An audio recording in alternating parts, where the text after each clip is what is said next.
यही एकादशी के दिन से जो व्रत साधना करना प्रारंभ करी थी वो सुख देने वाली थी। निवेदन है, कार्य अटक रहा है, तकलीफ आ रही है, दुख है, लक्ष्मी नहीं आ रही, परेशान हो, 108 बेलपत्र की, जो बेलपत्र होते हैं उसकी, इसको छेद तो करते नहीं है सुई से, बेलपत्र की डंडी को बांधते जाओ 108 बेलपत्र की माला बना लो और माला बनाकर भगवान शंकर के गले में, शंकर के शिवलिंग को जो चढ़ा देता है उसकी मनोकामना भगवान शंकर पूरी कर देते हैं। अतः एकादशी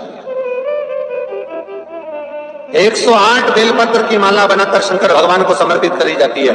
माता लक्ष्मी ने भगवान विष्णु को पाने के लिए तुलसी की माला बनाकर समर्पित करी थी, जैसे सती ने शिव को पाने के लिए, कामना को पूर्ण करने के लिए। शास्त्र कहता है घर के बुजुर्गों को, घर के बड़ों को, जेठ जेठानी हो, सास ससुर हो, घर में जो तुम्हारी उम्र से बड़ा हो, उसको आज पीला फूल या पीली चने की दाल या पीला वस्त्र, कुछ भी पीली सामग्री आज घर के बड़ों को देना चाहिए। क्यों देना चाहिए? तो शिव महापुराण की कथा कहती है कि जो शुक्ल पक्षी की एकादशी के दिन पीली वस्तु का दान दे देता है, घर के किसी ब्राह्मण को देने नहीं जाना, किसी मंदिर में देने नहीं जाना, आपके ही घर में, आपके ही घर के बड़ों को कोई भी पीली चीज का दान कर सकते हो। फूल हो, मिठाई हो, कोई अनाज हो, कोई वस्त्र हो, पीली वस्तु का दान दे दो। क्यों होगा? क्या होगा उससे? शिव महापुराण की कथा कहती है उससे जिंदगी में कभी बड़ी बीमारी प्रवेश नहीं कर। कि भगवान शिव के मंदिर में अगर हम प्रवेश नहीं भी कर सके, मान लो शंकर के द्वार पर, शंकर की चौखट पर, शिव के द्वार हम नहीं पहुंच पाए, तो शिव महापुराण की कथा कहती है जो जल देवाधिदेव महादेव को समर्पित कर कर आ रहा है, जो भगवान शंकर को मात्र जल समर्पित कर कर आ रहा है या समर्पित करने जा रहा है, मात्र उस शिव भक्त का मस्तक पर त्रिपुंड लगाने वाला, तिलक लगाने वाला, गले में रुद्राक्ष धारण करने वाला या शिव जी पर एक लोटा जल चढ़ाने वाले का मात्र हम दर्शन भी कर लेते हैं तो हमारे कोटि कोटि पाप समाप्त हो जाते हैं। मात्र शिव का दर्शन कर लेना। और तेरी कृपा बिना न हिले एक भी अणु, लेते हैं श्वास तेरी कृपा से तनु तनु, बखान क्या करूं। के नीचे जो अक्षत रखा जाता है वो उन्नति के लिए रखा जाता है। शंकर के शिवलिंग पर जो अक्षत रखा जाता है वो रोग मुक्ति के लिए रखा जाता है। अशोक सुंदरी पर जो अक्षत रखा जाता है वो संतान प्राप्ति के लिए रखा जाता है। षडानंद कार्तिकेय की ओर जो अक्षत रखा जाता है वह हमारे बच्चों की सुख समृद्धि के लिए रखा जाता है। विनायक की ओर, गणेश जी की ओर जो अक्षत रखा जाता है वह हमारे घर में कोई मंगल कार्य आ जाए उसके लिए रखा जाता है। और जो पीठिका होती है जिसपे शिवलिंग रखा होता है, पार्वती जी का हस्तकमल, उस पर अक्षत रखा जाता है तो नारी के अखंड सौभाग्य के लिए रखा जाता है। अक्षत रखने का भी तरीका है। एक कहां रखा जाता है, क्यों रखा जाता है कि पद्म पुराण में लिखा है और विष्णु पुराण में, एकादशी के दिन द्वादशी भी पड़ जाए, एकादशी के दिन त्रयोदशी भी पड़ जाए, मतलब एकादशी, द्वादशी और त्रयोदशी तीनों तिथियां एक साथ पड़ जाए और उस दिन एकादशी का व्रत जो रख लेता है उसको हजारों एकादशी का पुण्य फल प्राप्त हो जाता है। फिर वो जिंदगी में एकादशी करे चाहे ना करे।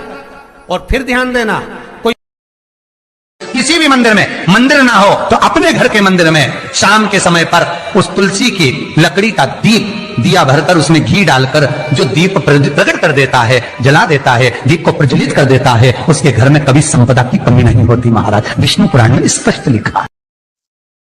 और मेरा निवेदन सभी मेरी जीजियों से, मेरे जीजाओं से, मेरी बेटियों से, बेटाओं से, मेरी माताओं से, श्रावण के महीने के जितने सोमवार रहें, प्रत्येक सोमवार को शंकर जी का अगर मंदिर जा सको तो ठीक है, ना जा सको तो शिखर का दर्शन, और वो भी ना कर सको तो अपने घर में जो शिवलिंग है उस पर 3 बार, 3 छोटा सा लोटा ले लो, बड़ा लोटा ले लो, कैसा भी 3 बार शिव जी का नाम लेकर 3 बार जल को अवश्य चढ़ाएं। जितने सोमवार पड़े श्रावण के महीने में आप 3 बार, भले 1 लोटा जल है उसी को रोक रोक कर 3 बार चढ़ाओ और 3 बार चढ़ाओ। जैसे शिव मंदिर में 3 ताली का नियम है, सावन महीने में 3 लोटा अर्थात 2 लोटा जल पर रुककर 3 बार अगर जल चढ़ाया जाता है तो ब्रह्मा, विष्णु और महेश उस जल को स्वीकार कर कर तेरे घर का भंडार भर देते 3 बार।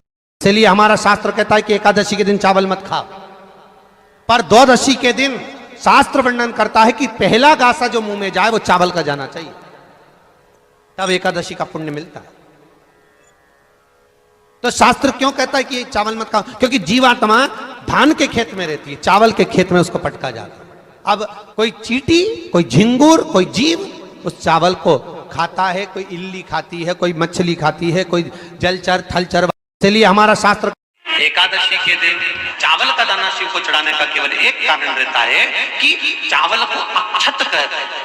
चावल क्यों समर्पित करते हैं, उसका कारण क्या है? तो कहा आज मैंने जब चावल का दाना आपको समर्पित करा है, जिस भाव से, जिस विश्वास से, जिस श्रद्धा से, जिस मन से मैं आपको रिझा रही हूँ, हे भोलेनाथ मेरी ये मनोकामना पूर्ण कर, इसको अक्षय कर देना, इसको अमर कर देना, बस इतनी कृपा आप कर। किसी ने पूछा एकादशी उठाना चाहे, सारी पुराणों को उठाकर देखना कि प्रथम वर्णन आपको मिलेगा कार्तिक महत्तम का कि भगवान नारायण सर्वप्रथम जब नेन खोलते हैं अपनी देव सोनी एकादशी से सोकर देव उठनी एकादशी पर जब उठते हैं तो भगवान नेत्र खोलकर सबसे पहले किसका दर्शन करते हैं? किसका दर्शन?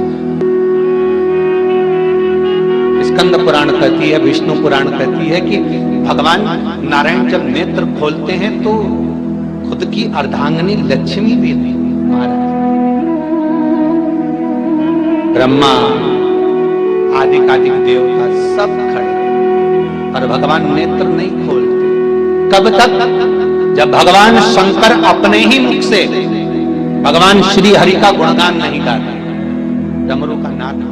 भगवान आज मेरा व्रत है, भगवान मुझ पे प्रसन्न हो जाए। भगवान कहते हैं मैं इससे प्रसन्न नहीं होता, प्रसन्नता के लिए तुम क्या खा रहे हो मुझे उससे मतलब नहीं। भगवान तुम्हारे ये नहीं देखेगा कि तुमने व्रत में क्या खाया था, क्या नहीं खाया था। भगवान तो ये देखेगा कि जिस दिन तेरा व्रत था तूने किसी गरीब का दिल तो नहीं दुखाया था। बस परमात्मा ये देखेगा।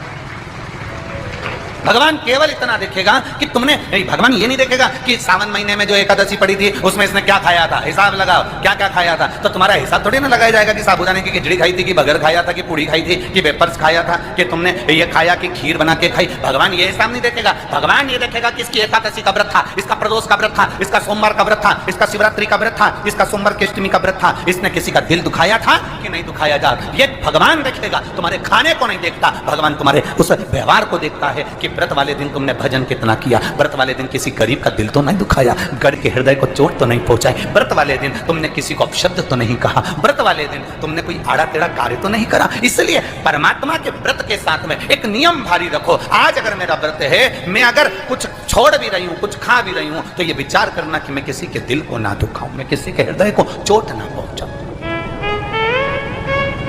मैं किसी के चित्त को कोई चोट ना दूं। मरने के बाद कितने लोगों को भोजन कराया ये मायना नहीं रखता।